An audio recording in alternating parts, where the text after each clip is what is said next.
Hello, I am Landry Signé, Senior Fellow in the Global Economy and Development Program and the Africa Growth Initiative at the Brookings Institution and host of the Foresight Africa podcast. Welcome to the final episode of our three-part series reporting from the 2025 United Nations General Assembly celebrating 80 years of the United Nations. Here at the Brookings Foresight Africa podcast, I engage with distinguished leaders in policy, business, academia, and civil society to share their unique insights and innovative solutions to Africa's challenges while highlighting opportunities to advance engagement between Africa and the global community. You can learn more about this show and our work at brookings.edu/Foresight Africa podcast. The United Nations General Assembly, known as UNGA, is the world's top political summit featuring everyone from top diplomats and heads of state to rising and established stars in business and civil society. This year's assemblies was organized with the theme Better Together, reflecting the present sentiment that we are in a time where the case for multilateral global governance needs renewed defense. In this conclusion, my guest and I discuss the United Nations support for international peace and security, the main reason for its founding back in 1945, and we consider what our world might have looked like without the UN and the forum it provides for countries to diplomatically resolve disputes and seek assistance with domestic conflicts. My first guest is Abdul Salam Bello, speaking on behalf of a United Nations institution that represents some of the most marginalized states in the international system. He explained that addressing the security needs of these states is amongst the United Nations' greatest accomplishments. My name is Abdul Salam Bello. I'm the former executive director at the World Bank for Group Africa 2. But currently I serve as the Chief Economic Affairs in the Office of High Representative for the least developed countries, landlocked developing countries, and small island developing states. 80 years is quite a long period. Enduring achievement, I would say, is still being here and relevant for 193 countries today. Also providing support to, I would say, the most vulnerable countries, leaving no one behind, I would say, especially in the context of conflict, humanitarian issues through peacekeeping operations, providing a platform for negotiation, peaceful resolution of conflicts, but also providing a solution for development response going forward. So I would say achievements are quite substantial in this regard. The vulnerable groups are 91 that are from the least developed countries to the landlocked developing countries to small island developing states. So for each of these groups, we have series of activities and engagement regarding some specific activities or needs that for which either they need some support, so we are helping create that platform, or even statutory discussion like the ministerial level meeting to monitor the implementation of the respective program of action. So we'll have the launching of the Center of Excellence for Abbas sometime this week. We will be at the AOSIS, which is the Small Island Developing States platform meeting this week, but also two important ministerial meetings, one for the least developed countries, the other for the landlocked developing countries, for which also we are providing support to have the leaders of these respective group reflect on the implementation of the program of action, reflect on the reform of the United Nations wherever they find it relevant for them, but also supporting initiative, partnership that helps foster the implementation of those programs. For instance, in Awaza and Turkmenistan, we had very good engagement with the AIIB, the Asia Infrastructure Investment Bank, that pledged up to $10 billion over the next 5 years to support the landlocked developing countries. So those are the initiatives we believe also that are very not only ambitious, but also are meant to provide results, impactful solution for the various constituents. Next, I spoke with the Assistant Secretary General of the Commonwealth, who was adamant regarding the continued value of the United Nations for all its member countries, particularly in the area of peace and security. My name is Professor Louis Franceschi, Assistant Secretary General of the Commonwealth. You know, the Commonwealth is a beautiful organization. It's friendship with a purpose. 56 countries bound together by common values, which include good governance, the rule of law, human rights, democracy, freedom. These countries came together through a painful past, and they have actually made positive strides out of that painful past to work into a community where there is free movement of goods, peoples, and services in these 56 nations. Certainly, this is a dream, but we call it friendship with a purpose, where these countries work together, collaborate, cooperate, and show the world we are one human family and it's doable. So I think the Commonwealth presence, the country's presence at the UN is a huge statement. In a polarized world where many countries do not want to appear, do not want to come, do not see the priority of being here, I feel sad because that means polarization. We have to avoid that. And I think the Commonwealth member countries are very much aware of this. And they want to discuss peace, good governance, security, climate change, trade. I mean, it's a fantastic arena for a very fruitful and constructive discussion. For the Assistant Secretary General of the Commonwealth, ensuring peace is the United Nations chief selling point, something that needs to be emphasized now more than ever as its role is being questioned by some. And I think the UN has gone through a process of a crisis of identity and has to reinvent itself back to the roots. When in 1989 the Berlin Wall collapsed and suddenly the world lost that bipolar balance of powers, the UN went to a kind of crisis of identity. What are we here for? And the agencies of the UN have mushroomed, and the UN was forced to do everything under the sun.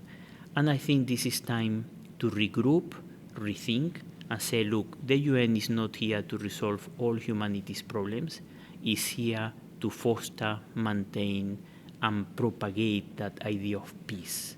We can resolve our problems in a rational way. We do not have to fight with each other. And in this, we have to help the UN.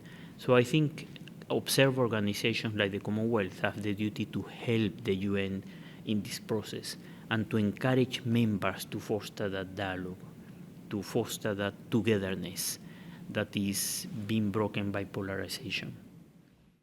Working together, the Commonwealth and the United Nations have intervened in many challenging conflicts, setting countries on more positive trajectories.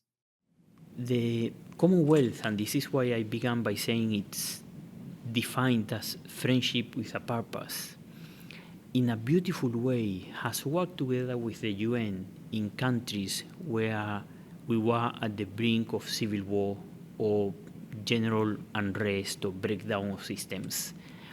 And we managed to intervene effectively and prevent lamentable situations because we were close to the leaders. We were close enough to bring those leaders in different poles together.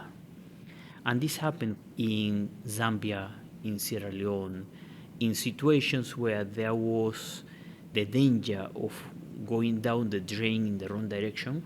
And thanks to that friendship and that closeness with the leaders of government and opposition, we managed somehow to help bring them together. Of course, the UN played a key role in this. Yes. Sometimes I feel the UN may get stuck in this role because you are at the level, working at the level of officials. Yes. And many times when we are at war, the problem are the officials. For the leaders, it's an issue of looking at the bigger picture. For the officials, it's life or death. Yes. Is do I have a job or I don't? Do I become a minister or I don't? Do I become an ambassador or I lose the income for 5 years? So many times officials with very good intentions can try to prevent that dialogue from happening. And that's where I think the Secretary General of the UN and organizations like the African Union, the Commonwealth, etc., have to bring them together. It happens in Africa. Whenever there is a problem in a family, you have the uncles and aunties who come to negotiate and put things back in order. Well, I feel we multilateral organizations are like those uncles and aunties who have to come to help mediate and bring parties together.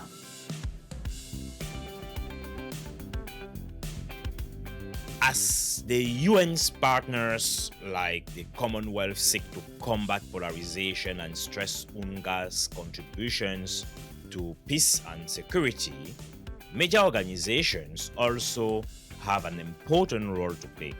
My next guest spoke on the mutual advantages that the UN and the press offer each other during UNGA. I am Yinka Adigoke. I am the Africa editor for Semaphore. With Semaphore as a media publication, we are looking for the best stories about developments, about the changes in the global economy, the decision makers, to meet the decision makers here. Because we are constantly telling stories, we want to kind of try and be ahead of the curve and not to wait till the news happens, by speaking to the right people. And most of the right people are here throughout UNGA week, whether they're down at the UN itself or they are at one of the many, many side events that we all attend and are so important for us to meet the right people. Everyone from presidents and government ministers to major business leaders, particularly on the continent, to talk us through their kind of agenda, what's important to them, and that way will give us some sort of insight into how things are going to evolve, how things are going to change. To be frank, the media also has a role in strengthening multilateral engagement because of the way we might frame the conversations that are happening here, the way we might tell the stories about what is happening here. We're going through a time when people talk about the sort of end of multilateralism, and it's quite frankly doesn't feel like that when you are talking to this many players who all have aligned goals or aligned ambitions. Again, this influences the kinds of stories we tell, which we hope has some influence on the way people think about their policy making. My next guest reported the idea that despite these pressures on multilateralism, there are still many areas of common agreement amongst international actors. My name is Jude Moore. I'm currently a distinguished fellow at the Energy for Growth Hub. It's a think tank that focuses on productive use of energy in the developing world. I'm also the former Minister of Infrastructure in Liberia. I asked Mr. Moore what his organization's top priorities for the 80th UNGA were and how he saw these shaping the global agenda moving forward. I think what we're focused on is there's this number that everyone keeps saying 600 million people in Africa lack access to energy. And what we're focused on is one, is increase the number of people who have access to energy, but most importantly, increase the number of firms, African firms, that have access to energy, because adding value is where we're going to create wealth and create jobs on the continent. And so, increase energy use for firms, for individual, and for job creation. I think in the end, for organizations like mine and for the United Nations, the way we're going to move forward is that, yes, multilateralism is under stress. Yes, multilateralism is being threatened, but that doesn't mean that there aren't things on which we can agree. So on the things where we agree, we forge consensus and we move forward on those things. And I think providing energy for the poorest parts of the world, providing energy that is cheap and affordable so that African companies can add value to their exports, so that African exports to the rest of the world can be more complex and more diverse. I think on those things we can find agreement, and the UN has been a very big part of it. But there's so many things happening in the world. There are wars going on in the world. Multilateralism is under threat and under stress from many angles. But for our organization, we understand that some of the goals that we want can only be achieved through multilateralism. And so for us, we're still dedicated to multilateralism until we can find a better way to solve global problems is going to be the way that we go. This accords with the views of Abdul Salam Bello and Professor Franceschi when I asked about the continuing benefits of multilateralism. Maybe we can reverse the question. So, what if the system doesn't exist? So, how and where the country will turn, to whom will they turn to advance their agenda? Nowhere. So, the UN provide that platform, and you see it even with all the gatherings, the statements made by the various head of delegation during the General Assembly. So, I would say advantage and opportunity is really being relevant, being present, creating the platform, having what we call the convening power to bring also, as much as possible, all the stakeholders together to help address specific issues. Nowadays, there are very many people who think ANGA is a waste of time, that the United Nations spending so much time, leaders come and discuss and nothing happens. And it is not true. The price we pay for ANGA is the price we pay for peace. For as long as we keep the conversation going, peace will be there. And of course, it's very hard to measure, because when you are measuring peace, you are trying to measure what has not happened, that is war. So you will never see the fruits and the goodness and the results of the United Nations, because the United Nations was founded for peace. And for as long as there is peace, they will say, well, the UN was doing nothing. And when dialogue stops, bullets are shot, guns set into place, set into motion. When we stop talking, we start fighting. What a powerful note to end on. This concludes our special series on the United Nations General Assembly 2025.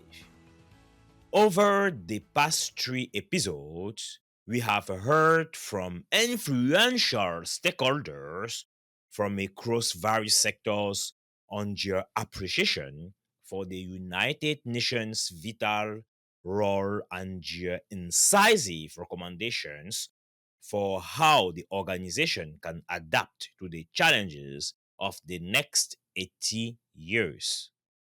We heard from development experts and advocates on the need to translate ideals into concrete action, unlocking the potential of developing economies in Africa and elsewhere in the global south, and on the importance of restructuring global development to ensure sustainable financing and host country agency.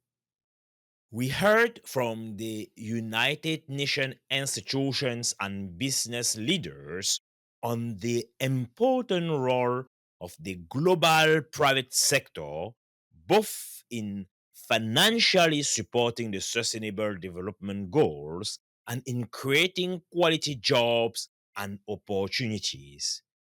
We also heard how the United Nations supports industrial development around the world, including by setting agendas in creative sectors like fashion.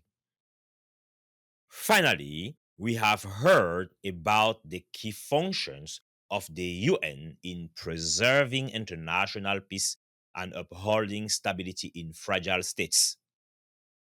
Across the entire series, one common point has been the value of the United Nations convening power, bringing together some of the world's most powerful people representing all kinds of nations and organizations and encouraging them to find common ground and working together for global priorities. This is really something you can feel on the ground at the United Nations General Assembly, especially at this important 80th anniversary milestone. As much as things have changed since 1945, this ability of the United Nations remain as appealing as ever to its members and partners. I am Landry Signé, and this has been Foresight Africa. Thank you, listeners, for joining me today. The Foresight Africa podcast is brought to you by the Brookings Podcast Network. Send your feedback and questions to podcasts at brookings.edu. My special thanks to the production team, including Fred Dose, producer, Dafe Oputu, and Nicole Tungire, associate producers, Gaston Reboredo, audio engineer, and Easy Taylor, senior communications coordinator in Brookings Global. The show's art was designed by Shavanti Mendis. Additional promotional support for this podcast comes from my colleagues in Brookings Global and the Office of Communications at Brookings.